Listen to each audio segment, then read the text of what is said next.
Hi, I'm Chris Younger and welcome to another Sales Thought of the Day. In today's Sales Thought, we're going to jump into the psychology of the sale. Now to do this, I want to touch on a field of study called behavioral economics. Behavioral economics, quite simply, is the combination of psychology and economics. What it does is provide some valuable insights, though. It lets us know that we're not always as rational and logical as we'd like to think we are when it comes to making either large or small decisions for that matter.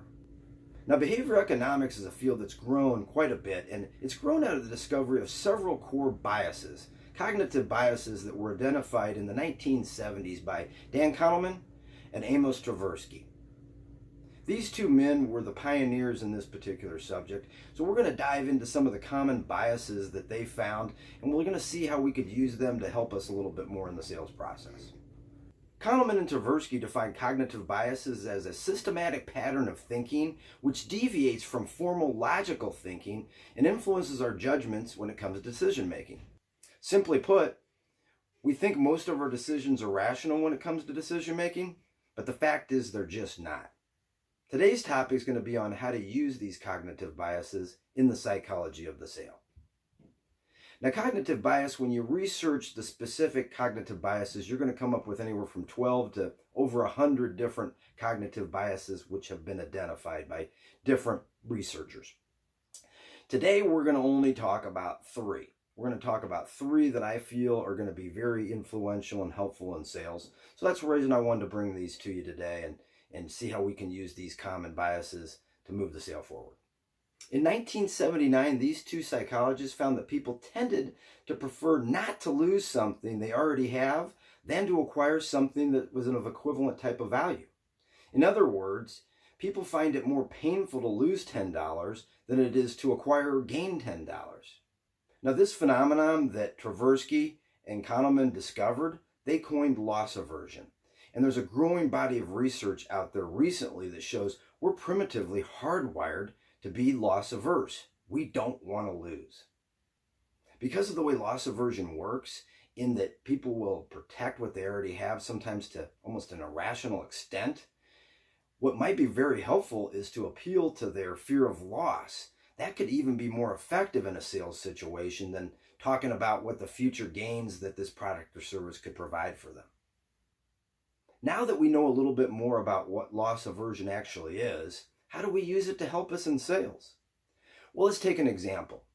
Let's say, for instance, that we've got a used car that we're showing a guest. It's a 2015 Chevy Malibu LT with 98,000 miles on it and average condition on the exterior. It runs well. It's been well maintained. It's just an average car. In fact, when you go to the car gurus, the cars.coms, the Kelley Blue Books, the sites that say if it's a good deal, great deal, or okay deal, they've listed it as a good deal. So it's just a car. In our example, we'll say that the guest was great to deal with. They allowed you to do a presentation. They took their time. They weren't in a rush. They looked the vehicle over carefully. They took it on a demonstration drive and you were with them. You got to go through service. You did all the things that you wanted to do with the guest to be able to build value in the dealership and in the vehicle. You introduced them to your management team. You got to the point where you asked them for a signature to sign on the dotted line, and they said, "Sorry, we need to think it over." I've got a great word track for you today that will help you with this natural fear of loss that we all have, this loss aversion that Kahneman and Tversky had discovered back in the early 70s, and we know now plays a very important role in decision making. Here's how it goes. Folks, I bet every time you get ready to leave and you were looking at some type of a used car, the dealer tells you, "Hey, I had somebody looking at this car yesterday and I just wanted you to know that if they come back and buy it, it's first come, first served. They'd get the vehicle, you'll lose out." I'm here to tell you that I don't have somebody that is looking at this vehicle. Not that I know of, but here's the facts and here's what I know. Right now, this vehicle is 100% yours. And when you leave, you lose all that availability. And it's opened back up to everyone that's searching online, the 250,000 people that make up the Quad City area, and the 20 other colleagues that I have at this dealership that are also trying to sell used cars. And our goal with this word track is to not sound like every other salesperson, but yet let them know that right now it's their vehicle. And when they leave, they lose that ability. And we also want to remind them that if they found this online and thought it was a good deal or a good vehicle, there's other people out there online searching, and there's people in the Quad City area that could just drive in and look at the vehicle. And then lastly, we've got other salespeople that are also looking for vehicles to call back prospects that were maybe in 2 or 3 days ago and they didn't have a vehicle that fit the needs, and this vehicle will fit.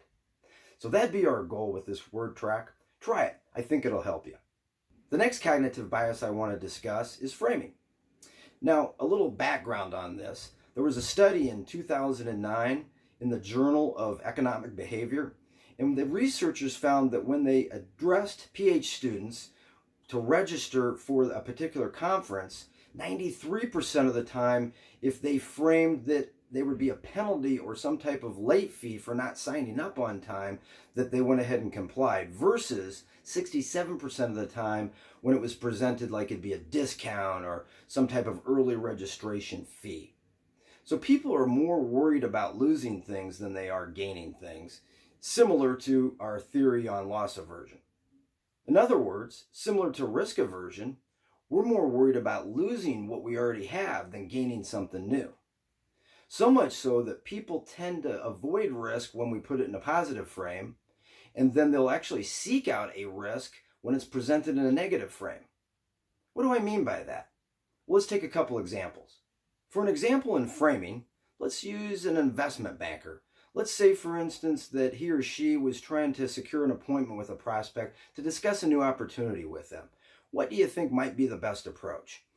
Bill, I just wanted to meet with you to discuss an opportunity to put $10,000 in your pocket. Or, Bill, I just wanted to meet with you because I need to discuss the chance of you losing $10,000. Which would be more effective?